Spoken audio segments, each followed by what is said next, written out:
بەڵام لەبارەی بڕیارەکەی دادگای باڵای فدرالی کە سکاڵایك لە دادگا تۆمار کراوە ومە چەندین جاریشەکە ناتوانێت لەبارەی یاسای هەڵبژاردننی پەرلەمانی کوردستان بڕیاری یەکلاکەرەوە بدات کۆبوونەوەکەی یەکشەمەی ڕابردووی دادگای باڵای فدرالی عراق بۆ بڕیاردان لەبارەی سکاڵاکان سەبارەت بە چەند مادەیەکی یاسای هەڵبژاردننی پەرلەمانی کوردستان کە تۆمار کرابوو جارێکی دیکە بۆ 11 مانگە دواخرا بەڵام ئەو سکاڵایانە تا چەندە کاریگەریان لەسەر هەڵبژاردنەکانی پەرلەمانی کوردستان بە تایبەتی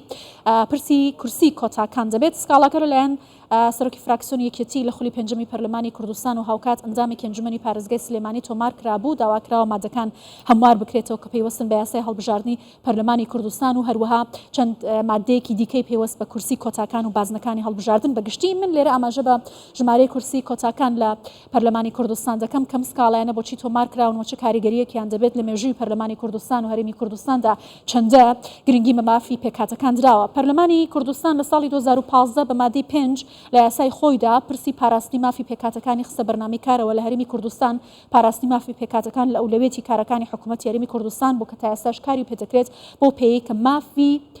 سەرجەم پێکاتەکان لە هەرێمی کوردستان پارێزراو بێت یاسای ژمارەیەکی هەڵبژاردننی پەرلەمانی کوردستان لە ساڵی 1992 ئەو یاسایە بوو کە لە یەکەم هەڵبژاردننی پەرلەمانی کوردستان لە دوای ئیتربوونی هەرێمی کوردستان بە هەرێمێکی سەربەخۆ لە نێو عێراقی فدراڵدا ئەم یاسایە خرایە بەرباست یاسای ژمارەیەک بوو کە بەرەی کوردستانی ئەو کاتە بڕیاری لەسەردا کە بەم شێوازە یاساکە دابڕێژنەوە لە بە هەڵبژاردننی پەرلەمانی کوردستاندا ئەو کاتە دە کورسی بۆ کۆتاکان دیاری کرابوو بۆ پێکاتەکان بەگشتی دە کورسی کۆتا کە 5 کورسی بۆ ئاشوریەکان بوو 5 کورسیش بۆ پێکاتی کریسیان لە یاسای ژمارەیەکی ساڵی 1992 بەڵام دواتر یاساکە هەموار کرایەوە لە ساڵی 2009 گۆڕانکاری بەسەرداهات ئەو کاتە ژمارەی کورسەکانی پەرلەمان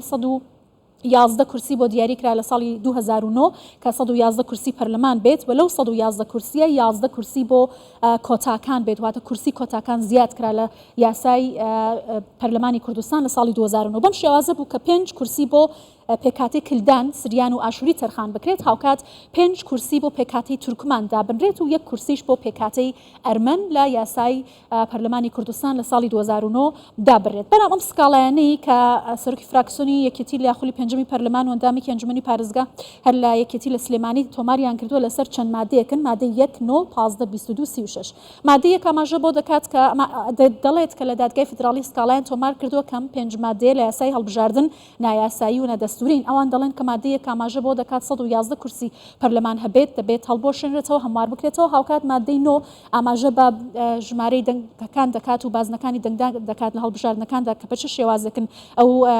لایەنانە چۆن دەتوانن دەنگ بدەن مادەی 15 تایبەتە بە ژمارەی دەنگدران و ڕێژەی دەنگدران کە چۆن دەنگەکانیان یەکلایی دەبێتەوە مادەی 22 دەڵێت کە هەرێم و کیانێکی سەربەخۆوەک و هەرێمی کوردستان دەبێت بەسەر چەند مرکزێکدا دابەش بکرێت و دەنگەکان بەم شێوازە بن لە مادەی 36 پرسی کورسی پێکاتەکان دەکات کە لە مادەی 36 ئاماژە بۆ کراوە کە کورسی پێکاتەکان بە چه شێوازێک بن هەر پێکاتێک کە چەندە کورسی بۆ دابین کراوە لە بازنەی دیاریکراوی خۆیدا دەتوانێت ئەو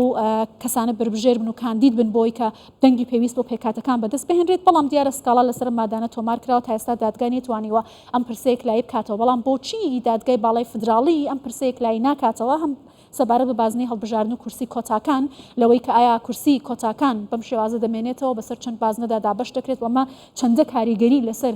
دۆخی پێکاتەکان لە هەرێمی کوردستان دەبێت من لەگەڵ میوانەکەم لەم بارەوە زیاتر قسە دەکەم بەڕێز مۆنا قەهوەچی جێگری سەرۆکی پارتی چاکسازی تورکمانی لێرە لە سەدوێ لەگەڵما بەڕێز مۆناخان بەخێر بێ کورسی کۆتای پێکاتەکان ماوەیەکی زۆرە جێگی مشتومڕە لایەنە سیاسیەکان ئێستا بڕیارە دادگای فدراڵی ئەم بابەتێک لای بکاتەوە بەبێ دەنگ و وەرگرتنی ئیرادەی پێکاتەکان ئایا دەکرێت بڕیار لەسەر ئەم بابەتە بدرێت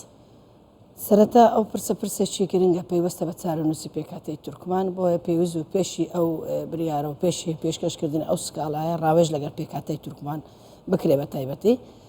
چونکە ئەگەر ئەو یاسایە هەڵوەشێتەوە 2009 بگەڕێتەوە بۆ یاسای ساڵی 1992 تەنها زەرمەندی یەکەم پێکاتی تورکمان دەبێتن چونکە لە 1992دا پێکاتی تورکمان کورسی کۆتاییان نەبووە بۆیە ئەو دەستێوەردانە لە کاتێکدا کەوا بە هەموو شێوازێک لاوازکردنی ئیرادەی خاوەنی پێکاتی تورکمان دەبێتنەوە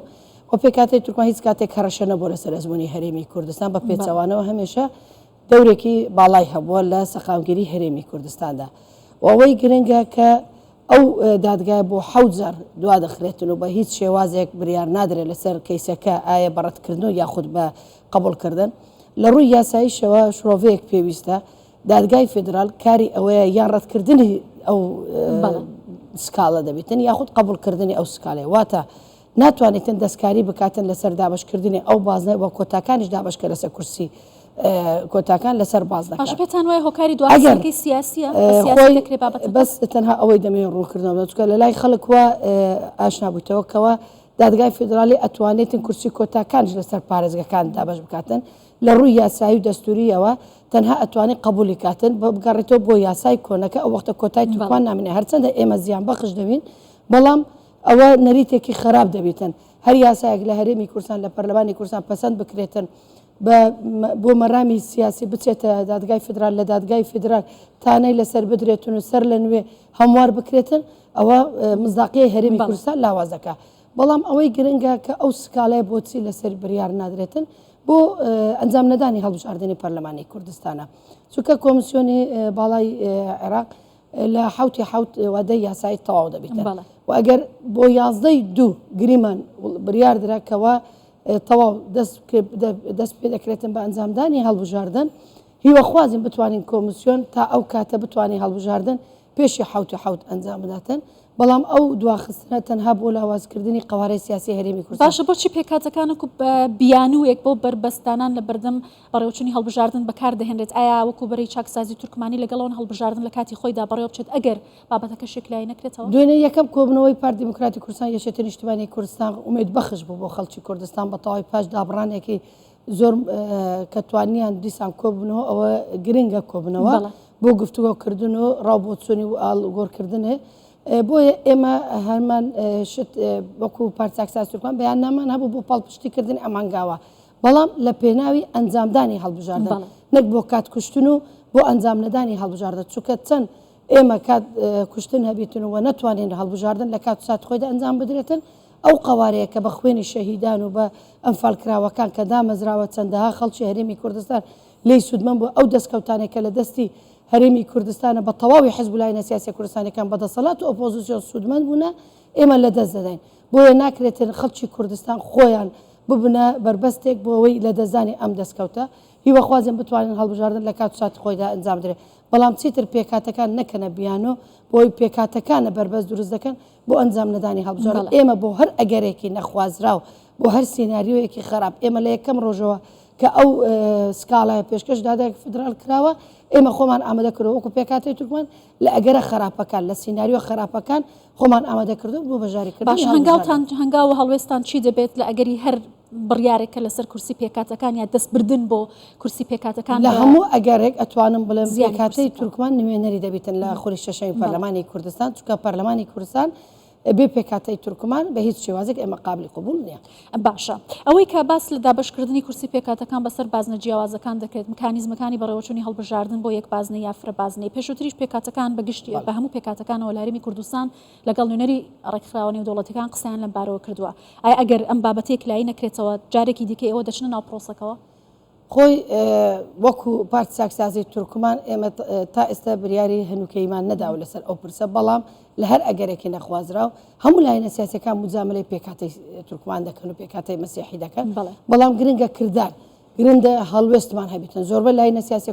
کوردستانیەکان سەردانی پارتی چاکساز تورکمانیان کردووە کە هەڵوێستیان لەگەڵ ئێمە یەک دەبێتونەوە و یەکدەنگ دەبن دەنگی خۆیان دەخەنە پاڵدەنگی ئێمە بەڵام لە کاتی کرداردا لە کاتی بریارداندا بەداخەوە پێکاتی تورکمان جگە لە پارتی دیموکراتی کوردستان هیچ لاینێکی سیاسی بە مەدانی نایەتە سەرخەت بۆیە ئێمە داوا دەکەین سەرجەم لاینە سیاسی کوردستانیەکان کێشەی ململانەی نێوخۆیان چارەسەر بکەن ئێمەی نەخەنە ژێر ئەو ململانەیە باشە دەستبردن بۆ کورسی پێکاتەکان چه کاریگەریەکی لەسەر دۆخی پێکاتەکان لە داهاتوی هەرێمی کوردستان دەبێت بێگومان دۆخێکی زۆر خراپ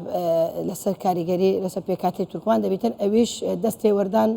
چیزی دەبێتە نەریتێکی زۆر ئاسایی کە هەموو حزبێکی سیاسی کوردستانی لە ناو دەسەڵات بێتن یاخد لە ئۆپۆزیسیۆن بە پرۆژە یاسایەکی پێشکەش دەکاتن و بە ئارەزووی خۆی و بە مەیامی سیاسی خۆی ئەتوانێتن دەستکاری کورسی کۆتا بکاتن ئێمە ئەتوانین دەست ببین بۆ کورسیە گشتیەکەی لە هەر حزبێکی کە بۆ نمونە بەیانێ ئەو لەسەر 4 بازنەیە دابش بکرێتە کورسی پەرلەمانی کوردستانی ئێمە ئەتوانین ڕێگەیان بە ئێمە دەدەن ئێمەش بتوانین پشکی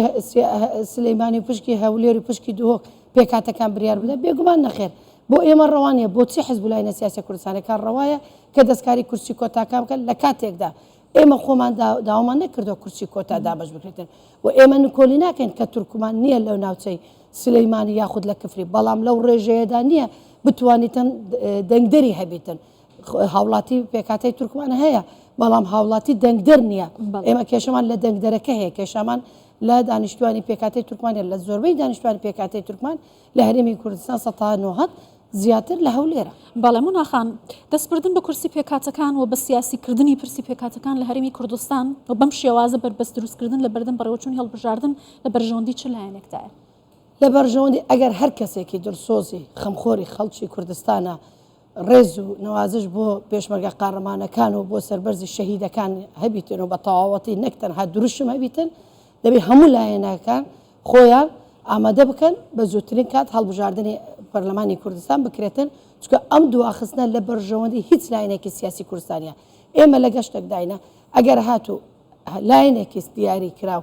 زەرمەند بوو دڵنیابن سەرجەم خەڵکی کوردستان زەرمەند دەبێتن هیواخوازم بتوانین هەڵبژاردن لە کات سات خۆیدا ئەنجام بدەن. بەڵێ بەڕێز مناقە هۆچی جێگری سەرۆکی پارتی چاکسازی تورکمانی زۆر سپاس لەگەڵ